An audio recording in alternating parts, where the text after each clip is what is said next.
నాణ్యమైన జ్యువెలరీకి సాక్షిగా 40 ఏళ్ల నమ్మకమైన ప్రయాణానికి గుర్తుగా ఆంజనేయ జ్యువెలరీ గచ్చిబౌలిలో యానివర్సరీ గ్రాటిట్యూడ్ కలెక్షన్ సేల్ ఫిబ్రవరి 1 నుండి 8 వరకు.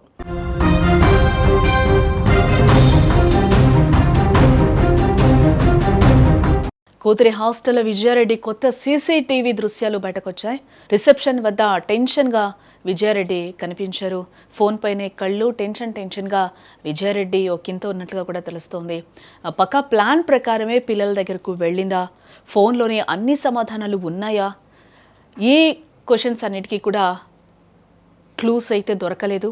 ఈ మిస్టరీగానే ఉందని చెప్పుకోవచ్చు. ఫోను, ల్యాప్టాప్ రహస్యాలపైనే పోలీసులు ఆశలు పెట్టుకున్నారు. నేడు లేదా రేపు డిజిటల్ డేటా మొత్తం కూడా బయటకి రానున్నట్లుగా కూడా తెలుస్తోంది. విజయారెడ్డి మృతి కేసులో మిస్టరీ వీడకపోగా రోజుకొక కొత్త మలుపులు తీసుకుంటోందని కూడా చెప్పుకోవచ్చు. తాజాగా వెలుగులోకి వచ్చిన ఓ సీసీటీవీ ఫుటేజ్ ఇప్పుడు ఆ కేసును మరింత ఉత్కంఠగా మార్చేసిందని కూడా చెప్పుకోవచ్చు. కూతురు చదువుతున్న హాస్టల్ రిసెప్షన్లో విజయారెడ్డి ప్రవర్తన చూస్తుంటే ఆమె ఎంతటి మానసిక సంఘర్షణకు లోనైందో ఇక్కడ మనకు అర్థమవుతుందో. ఒకసారి ఆ సీసీటీవీ ఫుటేజ్ కూడా ఒకసారి మీరు చూడొచ్చు. విజయారెడ్డి అక్కడ వచ్చి నుంచున్నారు. పాప కూడా కొద్దిసేపట్లో అక్కడికి వస్తుంది. ఆమె అక్కడ వచ్చిన తర్వాత కూడా ఫోన్ కూడా 1-2 సార్లు చూసినట్టు కూడా మనం అక్కడ ఆ వీడియోలో గమనించవచ్చు. ఆ ఫుటేజ్లో కూడా బాబుని తీసుకొని ఫస్ట్ అమ్మాయి హాస్టల్ దగ్గరికి వచ్చినట్టుగా కూడా తెలుస్తూ ఉంది. ఆ బాబు అక్కడికి వచ్చాడు, మనకు అక్కడ కనిపిస్తుంది కూడా క్లియర్గా. అందులోపల పాప కూడా వచ్చింది. ఆ పాప కూడా అక్కడ రిసెప్షన్లో చెప్పడానికి కొద్దిసేపు వెయిట్ చేశారు కూడా. ఆ అమ్మాయిని తీసుకొని వెళ్ళడానికి కూడా అక్కడ తల్లి, ఆ పిల్లలు కూడా ముచ్చటించుకున్నారు. అలాగే ఆ తల్లి కూడా కొద్దిసేపు ఆ అబ్బాయి తలని కొంచెం నిమినట్టుగా కూడా మనకి తెలుస్తుంది. ఈ నేపథ్యంలోనే ముగ్గురు అక్కడ కొంచెం సరదాగా కూడా ఒకసారి కనిపించారు. ఈ మధ్యలో కూడా విజయ 1-2 సార్లు ఆ ఫోన్ను కూడా గమనిస్తూ ఉన్న ఇది మనం చూడొచ్చు. కొంచెం టెన్షన్గాను లేకపోతే కొంచెం ఇదిగా కూడా కనిపిస్తూ ఉన్నారు. బట్ ఆ పిల్లలకు అప్పటి వరకు తెలియదు మనం ఎక్కడికి వెళ్తున్నామో అని. మమ్మీ సరదాగా వచ్చింది, బయటకు తీసుకెళ్తుందేమో అని ఆ పిల్లలు అనుకున్నారు. అప్పటి వరకు కూడా వాళ్ళు ఎంత హ్యాపీగా ఉన్నారో కూడా కనిపిస్తుంది. ఆ పాప కావచ్చు, అలాగే విశాల్ రెడ్డి కూడా, బాబు కూడా కావచ్చు.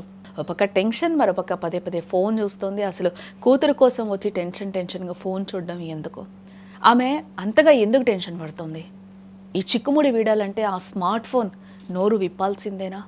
ఆ ఫోన్లో అయినా ఏమైనా దానికి సంబంధించి ఆ సీక్రెట్స్ ఏమైనా బయటపడతాయా? అసలు విజయారెడ్డి ఎందుకింత ఘోరానికి పాల్పడింది అనేది కూడా యావత్ ప్రపంచాన్ని కుదిపేస్తున్న పరిస్థితి కనిపిస్తుంది. ఒకసారి ఆ విజువల్స్ మనం గమనిస్తే కూడా విజయారెడ్డి ఎంతో ఆందోళనగా కనిపిస్తున్నారు.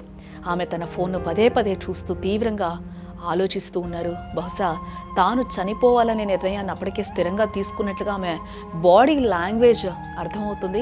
హాస్టల్ నుండి కూతుర్ని తీసుకున్న తర్వాతే నేరుగా చర్లపల్లి రైల్వే స్టేషన్కు తీసుకెళ్ళింది. అంటే తనతో పాటు తన పిల్లలు కూడా తీసుకుని వెళ్ళాలనే ఒక భయంకరమైన ప్లాన్ అప్పటికే ఆమె మెదడులో సిద్ధమైందని కూడా అర్థమవుతూ ఉంది.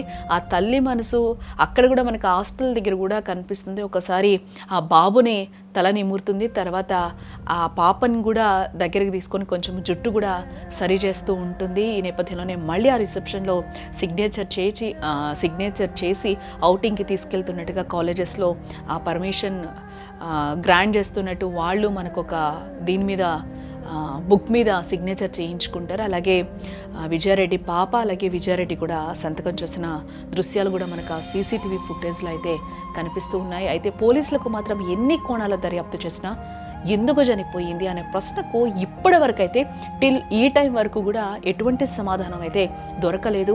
ఏ రూట్లోకి వెళ్ళినా దర్యాప్తు డోర్స్ అన్నీ కూడా క్లోజ్ అవుతున్నట్లుగా కనిపిస్తుంది. ఎక్కడా కూడా ఈ రోజు వరకు విజయారెడ్డి మరణానికి సంబంధించి ఇప్పటి వరకు ఎటువంటి క్లూ కూడా దొరకలేదని కూడా పోలీసులు కూడా ఆశ్చర్యపోతున్న పరిస్థితులు కనిపిస్తూ ఉన్నాయి. ఇంకా విజయారెడ్డి మృతి కేసు ఇంకా మిస్టరీగానే మారిందని కూడా మనం చెప్పుకోవచ్చు. ప్రస్తుతం ఈ కేసులో అత్యంత కీలకమైన ఆయుధం విజయారెడ్డి ఫోన్ అండ్ ల్యాప్టాప్. ఈ ఫోన్ అండ్ ల్యాప్టాప్లో ఏమైనా దొరుకుతాయా, ఏమైనా ఉంటాయా? ఎక్కడైనా ఒక చిన్న క్లూ దొరకకపోతుందా అనేది కూడా అందరూ ఆశ పెట్టుకున్నారు. ఎందుకంటే అవి దొరికితే మిస్టరీ వీడినట్టే అని కూడా మనం కూడా భావించవచ్చు. బట్ అది ఎన్ని రోజులు, రేపా ఎల్లుండా అనేది కూడా మనకి ఇంకా తెలియాల్సి ఉంది. ఆ డేటా మొత్తం ఆ ల్యాప్టాప్ చెక్ చేసిన తర్వాత ఎలాంటి విషయాలు బయటకు వస్తాయో, తను ఎంత మనోవేదనకి గురైంది, ఎవరికైనా చెప్పుకోలేని విషయాలు దాంట్లో ఉన్నాయా, లేకపోతే ఫోన్ అయితే ఎవరితో సంభాషించింది, ఏమైనా గొడవ పడిందా, లేకపోతే ఆస్తి తగాదాలా, మరి ఇంకేమైనా ఏంటి అనేది, ఆమె లోన్లీనెస్సా, లేకపోతే ఇంకేంటి అనేది కూడా తెలియాల్సి ఉంటుంది. విజయారెడ్డి ఫోన్ లాక్ ఓపెన్ అయితేనే ఆమె మరణం వెనుకున్న అసలు హిస్టరీ బయటపడుతుందని పోలీసులు కూడా ప్రస్తుతం భావిస్తూ ఉన్నారు. ఈరోజు లేదా రేపు ఫోన్ ల్యాపిలకు సంబంధించిన ఫోరెన్సిక్ రిపోర్ట్ వచ్చే అవకాశం ఉందని కూడా తెలుస్తూ ఉంది మనకి. ఆ డేటాలో దాగి ఉన్న మెసేజ్లు కావచ్చు, కాల్స్ లేదా సెర్చ్ హిస్టరీ ఈ డెత్ మిస్టరీని ఛేదిస్తుందని కూడా అధికారులతో పాటు ప్రజలందరూ కూడా ఆశిస్తూ ఉన్నారు.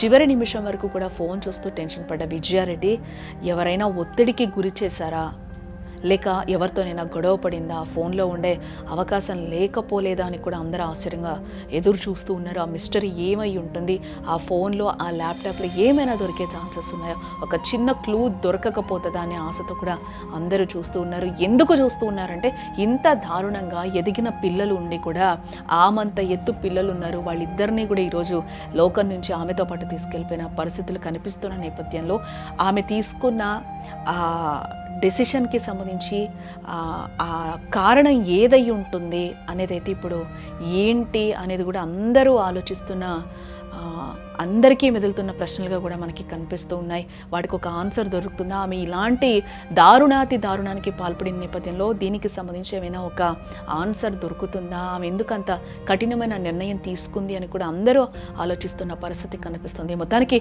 ఫోన్ అండ్ ల్యాప్టాప్ రిపోర్ట్ బయటకు వస్తే కానీ ప్రశాంతంగా ఉన్న ఓ సంసారంలో మృత్యు చిచ్చు ఎలా రేగిందో తెలిసే అవకాశం కనిపిస్తుంది.